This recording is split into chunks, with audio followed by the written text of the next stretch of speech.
9. How Payne Bucked Up by P.G. Wodehouse. It was Walkinshaw's affair from the first grey. The captain of the St. Austin's 15 was in the infirmary nursing a bad knee to him.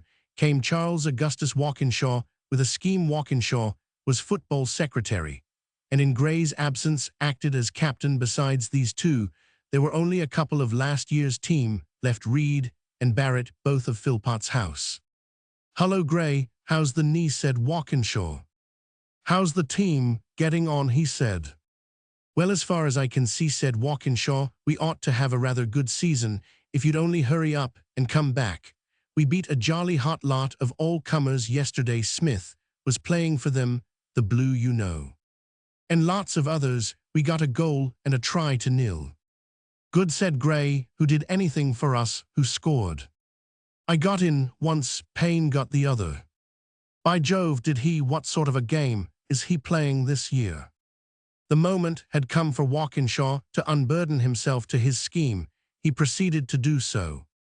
"Not up to much," he said. "Look here, Grey, I've got rather an idea. It's my opinion Payne's not bucking up nearly as much as he might do. You mind if I leave him out of the next game?" Grey stared. The idea was revolutionary. "What, leave him out, my good man? Hell, be the next chap to get his colours. He's a cert for his cap."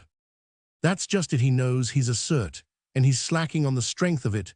Now my idea is that if you slung him out for a match or two, he'd buck up extra hard when he came into the team again. Can't I have a shot at it?" Grey weighed the matter. Walkinshaw pressed home his arguments. "You see, it isn't like cricket. At cricket, of course, it might put a chap off awfully to be left out, but I don't see how it can hurt a man's play at footer. Besides, he's beginning to stick on side already." "Is he? By Jove," said Grey. This was the unpardonable sin. "Well, I'll tell you what you can do. If you like, get up a scratch game, first 15 Roman 5 second, and make him captain of the second." "Right," said Walkinshaw, and retired beaming. Walkinshaw, it may be remarked at once to prevent mistakes, was a well-meaning idiot. There was no doubt about his being well-meaning. Also, there was no doubt about his being an idiot. He was continually getting insane ideas into his head, and being unable to get them out again. This matter of Payne was a good example of his customary methods. He had put his hand on the one really first-class forward St. Austin's possessed, and proposed to remove him from the team. And yet, through it all, he was perfectly well-meaning. The fact that personally he rather disliked Payne had to do him justice. No weight at all with him. He would have done the same by his bosom friend, under like circumstances. This is the only excuse that can be offered for him. It was true that Payne regarded himself as a certainty for his colours as far as anything can be considered certain in this vale of sorrow, but to accuse him of trading on this, and to use the vernacular of putting on side, was unjust to a degree. On the afternoon following this conversation, Payne, who was a member of Dacre's house, came into his study and banged his books down on the table with much emphasis. This was a sign that he was feeling dissatisfied with the way in which affairs were conducted in the world. Bowden, who was asleep in an armchair, had been staying in with a cold woke. With a start, Bowden shared Payne's study. He played center 3/4 for the second 15. "Hullo," he said. Payne grunted. Bowden realized that matters had not been going well with him. He attempted to soothe him with conversation, choosing what he thought would be a congenial topic. "What's on Saturday?" he asked. "Scratch game, first Roman 5 second. Bowden groaned. "I know those first Roman 5 second games."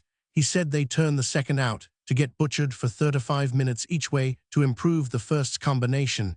It may be fun for the first, but it's not nearly so rollicking for us. Look here, Payne, if you find me with the pill at any time, you can let me down easy, you know. You needn't go bringing off any of your beastly gallery tackles."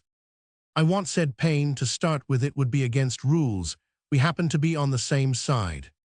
"Rot, man, I'm not playing for the first." This was the only explanation that occurred to him.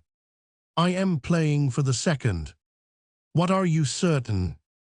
"I've seen the list. They're playing Babington instead of me." "But why? Babington's no good." "I think they have a sort of idea I am slacking, or something. At any rate, Walkinshaw told me that if I bucked up, I might get tried again." "Silly goat," said Bowden. "What are you going to do?" "I am going to take his advice and buck up."